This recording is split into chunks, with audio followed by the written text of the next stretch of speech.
नमस्कार, स्वागत है आपका आपके अपने चैनल चित्रा एजुकेशन में। हम आपको वर्ग और वर्गमूल के सवाल बताएंगे। ये कैसे होते हैं, जैसे छोटी से छोटी संख्या और बड़ी से बड़ी जो आती है उस प्रकार से हम बतलाएंगे।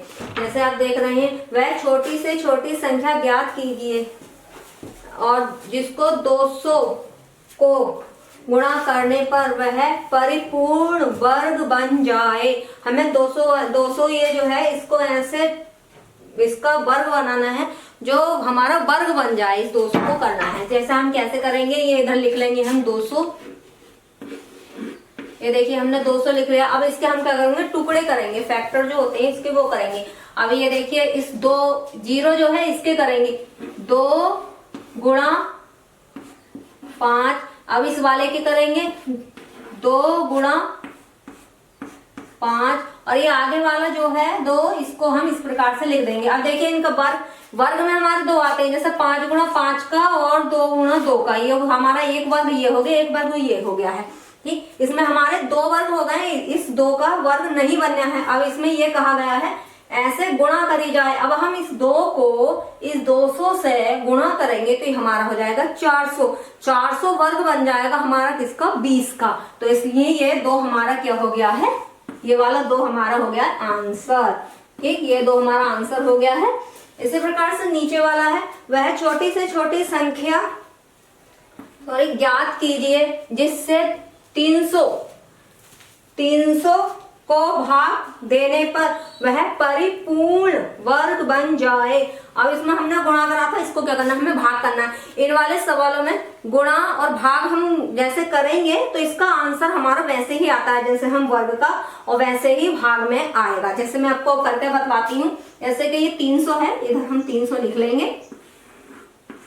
ये 300 लिख लिया। अब हम इन 300 के फैक्टर करेंगे। ठीक, इसको हम तोड़ेंगे 2 गुणा 5। अब इस वाले 0 को तोड़ेंगे 2 गुणा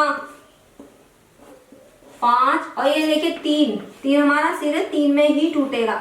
अब इसका वर्ग आ गया है। देखिए एक वर्ग ये बना है, एक वर्ग ये बना है और ये 3 का कोई भी वर्ग नहीं बना है। इसलिए हम इस 3 को इस 3 से क्या करेंगे, भाग करेंगे तो ये हमारा 100 हो जाएगा। 100 कितने का हो गया, 10 का वर्ग बन रहा है। इस प्रकार से ये 3 क्या हो गया है, हमारा आंसर निकल के आया है। ये 3 हमारा आंसर है।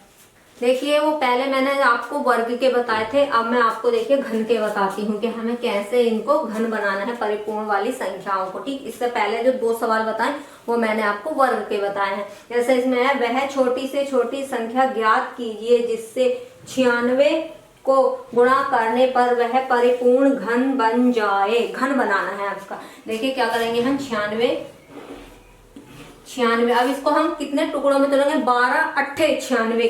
कितने, 12 अट्ठे ये 12 और ये 8, 12 अट्ठे 96। अब हमें 2 का क्या करने हैं, फैक्टर करने हैं।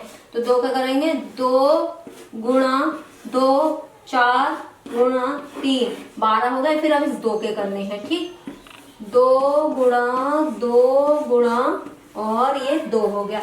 अब हमेशा घन में 3 संख्याएं ले जाती है, वर्ग में 2 ले जाती है। अब जैसे एक घन ये बन गया है। ठीक, अब ये देख रहे हैं, अब हमारा इसका घन नहीं बन पा रहा है। इसका घन नहीं बन पा रहा है तो हम क्या करेंगे, इसे 2 3 6 दूनी 12, इनकी क्या कर देंगे, हम गुणा कर देंगे, घन में गुणा कर देते हैं। तो क्या करेंगे, इसका क्या हो गया, हमारा 12 आंसर आ गया है। ठीक, ये हो गया 12 आंसर। अब ऐसे ही ये भाग है, वह छोटी से छोटी संख्या ज्ञात कीजिए जिससे 37 50 को भाग करने पर वह परिपूर्ण घन बन जाए। अब क्या करेंगे, देखिए हमें इसको तोड़ना है। 37 50, ये 0 हटाने के बाद में हम 375 को तोड़ेंगे। देखिए कितने में टूटेगा, ये 15 और 25 में टूटेगा। अब हमें क्या करना है, 15 के करने हैं। 3 5 15, इसको तोड़ेंगे हम, किसको, हम 25 को। तो 5 गुणा 5 और 0 रह गया तो 5 गुणा इधर 2 आ गया। अब हम इसको घन बनाना है। देखिए एक घन ये बन गया है और घन से ये 3 हमारे क्या रहे हैं, बाहर रह रहे हैं। जब घन से ये 3 बाहर रहे हैं, तीनों को क्या करेंगे, हम गुणा कर देंगे। जैसे कि 5 दूनी 10, 10 3 30, कितना ये 30। इस 30 को हम इससे भाग देंगे, देने के बाद में तो वो आ जाएगा हमारा आंसर निकल के आ जाएगा, ये आ गया हमारा आंसर। ठीक है, तो क्या हो गया हमारा 30, इसका क्या हो गया एक आंसर।